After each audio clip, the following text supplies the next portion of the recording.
Okay, shalom, shalom. Kwam Yasha'Allah. Koholoyim la Yahweh. Bahashim Yahweh Shai. Bahashim. Kahakodash. For the honors to our apostles and elders of Great Millstone who rule well, and that by the Spirit taught us this beautiful truth. And just want to say the water to all the Akim and Akwaf that's out here sincerely keeping the laws, the statutes, and commandments of Yahweh Bahashim Yahweh Shai to the best of their ability. This is Yachanan Nawach. Just coming at you with another quick morning lesson. And I want to, I was reading into this article. It's in Face to Face Africa, but it says 230 years after her daring escape from President Washington's enslavement, Ona Judge will be remembered annually on May 21st. So, another women's worship, holiday for you Negroes to celebrate, you know what I'm saying? We're not getting into any of that. But, what I found interesting, though, was, some of the comments, because these people are very hateful towards you so-called blacks, Hispanics, and Native Americans, which you are Israelites. You're not fucking Africans, man. You don't come from Ham. When you look up Ham, matter of fact, let's do that real quick. We go into this every now and then.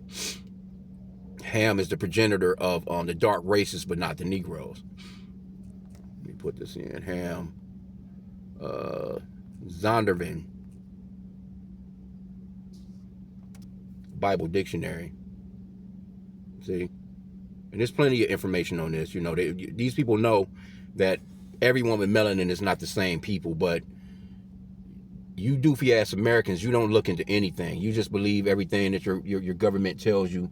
And I get it, you got a lot of internet information now, where people are kind of looking into things, but you Americans, you really believe that there's a such thing as white people and that there's a such thing as black people, which those are just social constructs. No one is actually those colors. You got different shades of red people, which are mainly Edomites, the so-called white race that's calling themselves white. And you got different shades of brown people, and they could be Hamites, they can be Elamites, they can be Moabites, they can be Ammonite. Everyone has melanin except for this man, Esau Edom, the so-called white man. So let's get this though. It says Ham, right? The youngest son of Noah, because when the flood went down, the earth was repopulated through those men. Shem, Ham, Japheth, right? We come from Shem. It says the youngest son of Noah, born probably about 96 years before the flood, and one of 8 persons to live through the flood. He became the progenitor of the dark races, not the Negroes, but the Egyptians, Ethiopians, Libyans, and Canaanites. So everyone with melanin is not the same people. That's just common fucking sense, bro. But they lump you so-called blacks. And we say so-called blacks because you're not actually black. We're different shades of brown. Those are social constructs that these Edomites came up with, right? So you have to, know that common information, to bypass, because these are stumbling blocks that Esau set up. The Lord has set up the men of the Lord, the prophets, to show you the lies and the truth. Because Esau's a fucking liar. He's a big hypocrite. But anyway, we get some of the story, though. It was a pretty interesting story. It says, as a personal slave to Martha Washington over 200 years ago. So this was George Washington's wife. Oni, sometimes written as Ona Judge, had been treated well compared to other slaves in Philadelphia. And they're going to always push that. I seen somebody actually in the comment boards basically saying that, she left that beautiful life to try and go free. As if freedom doesn't matter. It says, according to accounts, she was given the best of clothes, treated to social events, and even slept in her own room. Other accounts state that she could walk the town on her own, running errands and exploring in her free time. So, you see, this Edomites, they feel like because you can do, and this basically, you niggas is no different today, because you can get in your car, you can go here, you can go there, you can go here, you can go there. Then these so-called white people will tell you that America is the best place in the world, and you should be appreciative of us actually bringing you here and giving you civilization, introducing you to religion, our white Jesus, which is a goddamn idol, bro. Anyway, it says she took the courageous steps to, let me see, it says other accounts state that she could walk the town on her own, running errands and exploring in her own free time.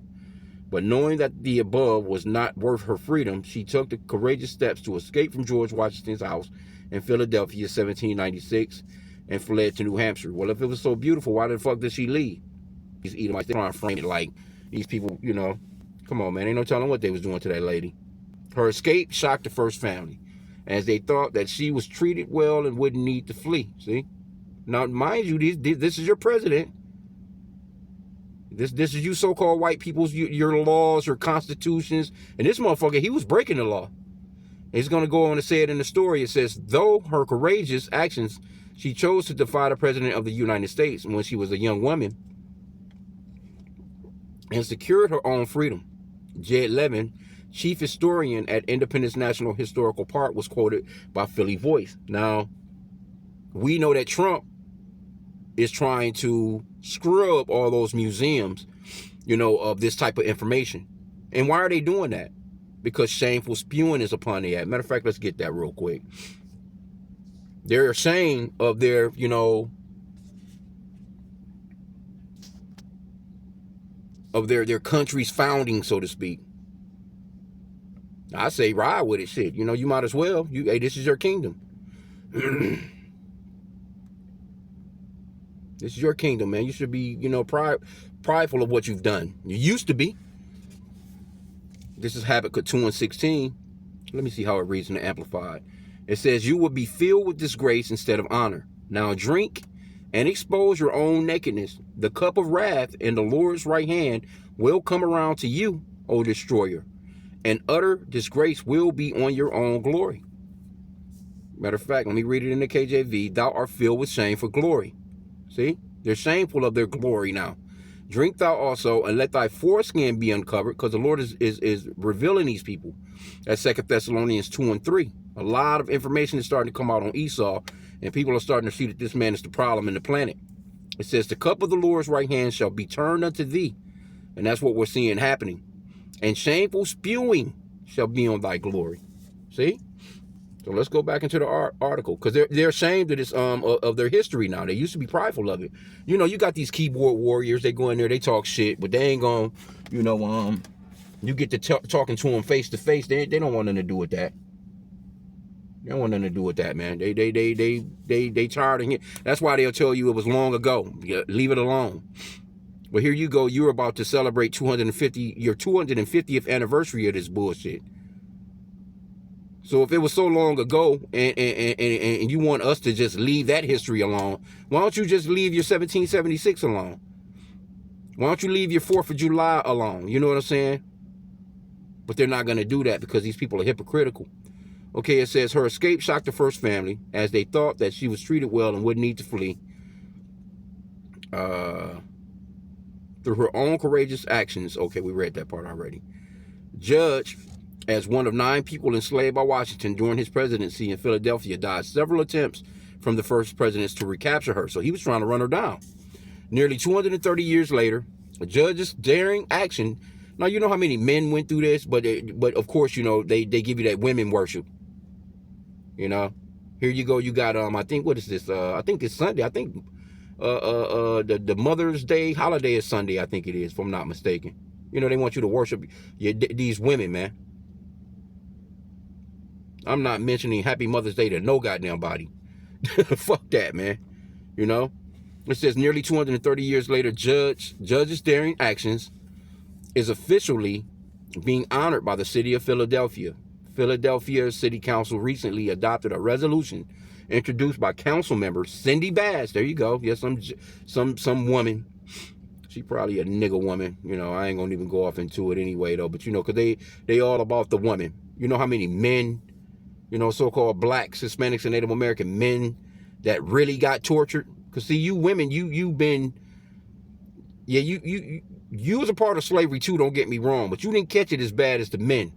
You didn't catch it as bad as Jake.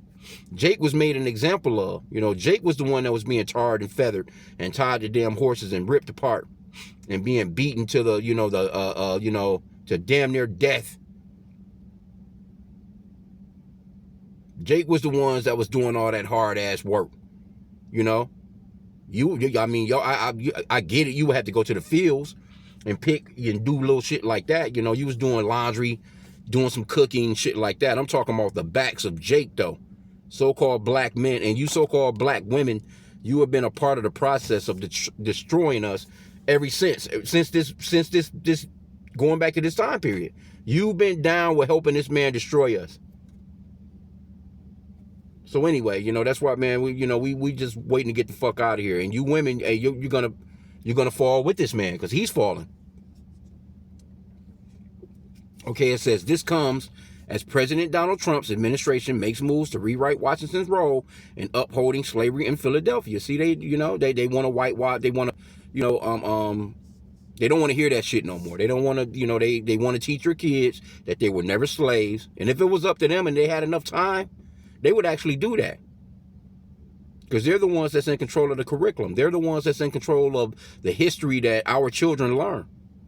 Okay, it says, since 2003, Avenging the Ancestors Coalition has been recognizing Judge on May 21st. The coalition is now excited and grateful to the city council for making the recognition official. Okay, it says, last month, the Citizens Group, which owns Philadelphia Magazine and Philadelphia Citizen, began a petition to recognize Judge on May 21st. They are requesting support from ATAC, founder Michael Cord, and Carl Stingley, founding member of Ona Judge Coalition, given the ATAC's continuous remembrance of Judge. We therefore enthusiastically, energetically, and aesthetically support the creation of an official local, state, and federal Ona Judge Day. Man, I ain't celebrating none of that shit. The fuck out of here. Anyway, let's get into some of the story, because it was kind of interesting, though. Says she was born in 1773 at Mount Vernon, the Washington, Virginia plantation, to an indentured servant named Andrew Judge and a slave named Betty. So I'm not who the indentured servant was. Anyway, raised as a slave, Judge began serving the personal attendant to Martha Washington at the age of 10 at the Virginia mansion. See? So you in there, you serving the first lady. When Washington was elected president, the family moved to New York and then to Philadelphia. Judge lived with them in both areas. In Philadelphia, varying account states that the Washingtons treated her well. Nevertheless, they were ready to give her out to their granddaughter, Elizabeth Cutsis, as a wedding present. See what the description talks about that. They gave us as gifts, roughly paraphrasing. And that's what these Edomites would do. Here you go. They would just, oh, I got you a gift. Little nigger woman, I got you a little, as if you was, a pet pony or something, man. It says, this angered Judge. Matter of fact, let me see if I can find that scripture. Okay, this is Joel, chapter 3. I'm gonna read it in the Amplified, not the exact one that I wanted, but this is Joel 3:3, Amplified version. Says, they have also cast lots for my people. Matter of fact, let me start at verse 2. It says, I will gather together all the Gentile nations that were hostile to my people and bring them down to the valley of Jehoshaphat. The Lord has judged. And there I will deal with them and enter into judgment with them there for their treatment of my people, my inheritance, Israel. And that's you so-called blacks, Hispanics, and Native Americans. See, these people have no idea who they really have tortured like this, man, for these centuries, man. It says, whom they have scattered among the nations, and because they have encroached on my land and divided it up. They have also cast lots for my people and have traded a boy for a prostitute and have sold a girl for wine that they may drink. This has been Esau's attitude, man. In all these nations as well. It says, moreover, what are you to me, O Tyre and Sidon, and all the 5 small regions of Philistia? Will you pay me back for something I have supposedly done to you? Even if you do pay me back, I will swiftly and speedily return your deed or retaliation on your own head, because you have taken my silver and my gold and have carried away my precious treasures to your temples and palaces. I have sold the children of Judah and the children of Jerusalem to the Greeks, so that you may send them far away from their territory. Behold, I am going to stir them up from the place where you have sold them and return them to their land, and I shall return your action or retaliation on your head, on your own head. Also, I will sell your daughters, your sons and daughters, into the hands of the children of Judah, and they will sell them to the Sabians, to the distant nations, for the Lord has spoken. See? And this is what's coming to you Edomites, man. Because, what they say, this is modern day Yemen. The Sabians were involved primarily in a lucrative spice trade. Okay, but anyway, let me go to Revelation, because this is what's coming to you Edomites right here. And we're patiently and faithfully waiting on it. Revelation 9, 13 and 9, because I posted that scripture in the comment boards, and them Edomites, and they're going nuts off of that one comment. These motherfuckers, bro, is fucking doing X's in the skies, bro. This Mr. Bullshit, man. These fucking Edomites gotta go, bro. Slakia, y'all. Revelation 13 and 9, if any man have an ear, let him hear. He that leadeth into captivity shall go into captivity. He that killeth with the sword must be killed with the sword. Here is the patience and the faith of the saints. So we're patiently and faithfully waiting on this, man. We're waiting on it, man. We can't fucking wait, bro. Sick of you motherfuckers, man. Like, straight up, man. Okay. It says, this angered Judge, because they wanted to give it to, you know, after serving Martha, they wanted to give the chick to the granddaughter. It says, and that angered her, who realized that she was just a piece of property to the Washingtons. Well, you should have known that already, bitch. And had no say on what she would be doing in the future. Thus, she decided to flee. After gathering her belongings and sending them to a member of Philadelphia's free black community, Judge escaped on May 21st, 1796, where the Washingtons went to dinner. She was smuggled on board a ship sailing to Portsmouth, New Hampshire, where she taught herself to read and write and embrace Christianity. And you know when she embraced Christianity? She embraced sweet white baby Jesus, which was a goddamn idol. She might as well have to stay with the Washingtons. As already mentioned, her escape caught the Washingtons by surprise, and they did all they could to get her back. Yeah, you know, Esau not going for that. They placed an advertisement in the Pennsylvania Gazette, a colonial newspaper printed in Philadelphia, offering a $10 reward for her return. You know, $10 back then, goddamn, bro. Ain't no telling how much. $10. Let me see. Let's try this. $10 in 1796 would be what today? Let's see. That's a lot of money. They wanted her ass back.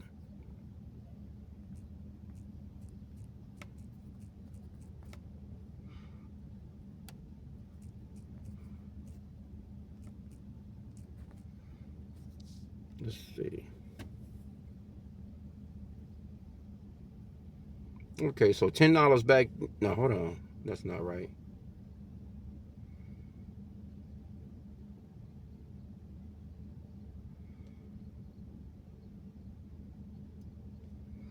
Let's see this one.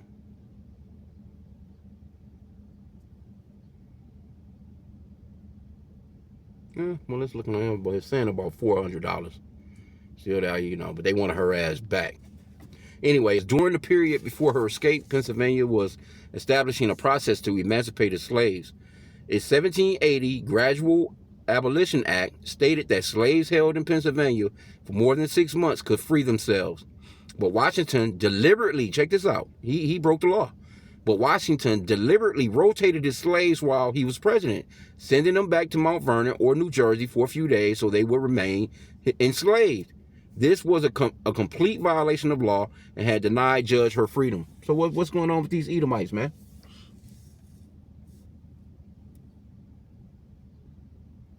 That shit, man. I'm just sitting here looking at this guy just doing damn tic-tac-toe in the skies, bro.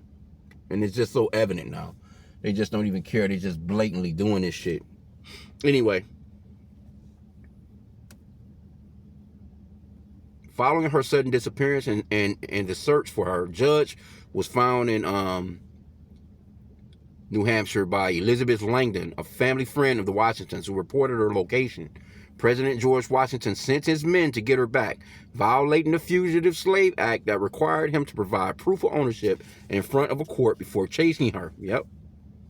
Joseph Whipple, the Portsmouth collector of customs, met with Judge, who promised to return to the Washingtons under the conditions that she would be set free upon their deaths. President George Washington refused this arrangement when he was told, thinking that Judge was just being ungrateful. Yeah, bitch, we taking care of you. These people, man. 2 years later, Judge married a sailor called Jack Staines and had a child, but the Washingtons had still not given up on getting her back. See, they still after her. So they sent their nephew, Burwell Bassett, who had traveled to Portsmouth on business, to get her back, this time with force. Bassett first approached Judge with the request to return, but she refused. He later told the Langdons of plans to kidnap Judge and her child, but Langdons warned Judge about this, and she escaped with her family to Greenland, New Hampshire, where she remained until she died in 1848. Following the death of George and Martha Washington, Judge's ownership, along with that of her children, transferred to the Curtis estate. So still, you still, chattel slavery, bro. Forcing Judge to live the rest of her life as a fugitive slave, but this never bothered her. Today, Judge's story is featured at the President's House site, which opened in 2010 to memorialize Judge and 8 other people enslaved. Anyway, you see it, you get it, man. But see, these Edomites, man, that's the thought pattern of these people, and this is the type of history that Donald Trump is trying to erase right now. And again, when you go into the comment boards, you can see that perpetual hatred that these so-called white people have for Jake. They in there talking all kinds of shit. So I left that one scripture, and it garnered some garnered a little bit of attention there, to these, because they see them scriptures cut. You got some, well, that's not gonna have you. All right, well, but it cut your ass enough to try and post a comment about it. Anyway, Ezekiel 35:5, and again, hey, you niggas that's about to celebrate 4th of July this year, which you should never be celebrating that shit. And niggas gonna go out and they gonna celebrate this shit. You gonna celebrate the 250th year of your enslavement right along with this, man. Crazy work, bro. That's how fucked up Jake is, though. Ezekiel 35:5, because thou hast had a perpetual hatred and hast shed the blood of the children of Israel by the force of the sword in the time of their calamity, in the time that their iniquity had an end. Therefore, as I live, saith the Lord God Yahweh, I will prepare thee unto blood, and blood shall pursue thee. Since thou hast not hated blood, even blood shall pursue thee. Yeah, man. So, hey, the Lord is about to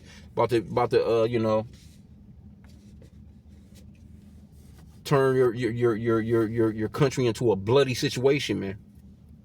When them thermonuclear missiles hit this place, and it's all building up, man. So I just wanted to just touch on that real quick. Again, could have went into some of the comments. Let's see here.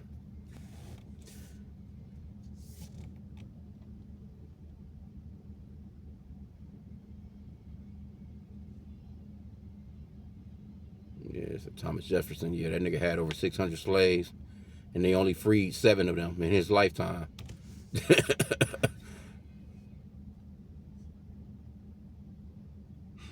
Yep, but here you go. I don't know, and this appears to be on. If it wasn't for him, there wouldn't have been a Louisiana Purchase, which greatly increased the size and wealth of the country. So they basically we don't give a fuck how many slaves he owned. He brought about the Louisiana Purchase. Yeah,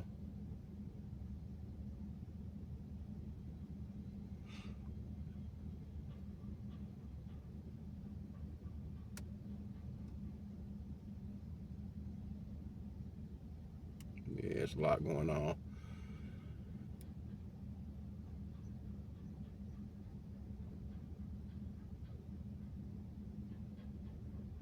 Yep. Somebody says we better read about it now, because this, like all other history like this, will be swept away. That's what they're trying to do.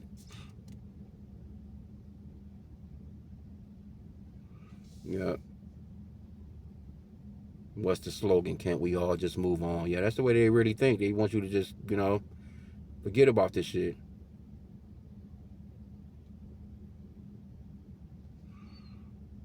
Yep.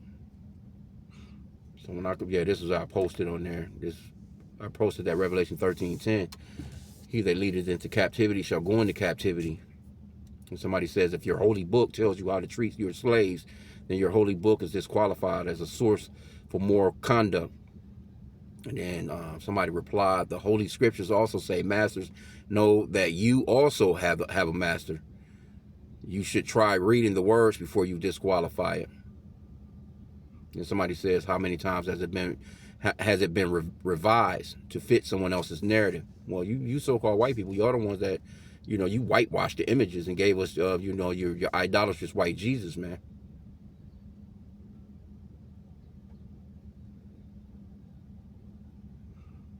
Yeah, so it is what it is. They in here talking about their 1776, but we gonna see, man. You know what I'm saying? We'll see soon. We gonna see. I think the Lord got something real. I think the Lord got something set up real beautiful for you people on your 250th birthday. We'll see. Yeah. Anyway, we'll end out there. Pray that the lesson was edifying. With that, Kwame, all in a bubble ball.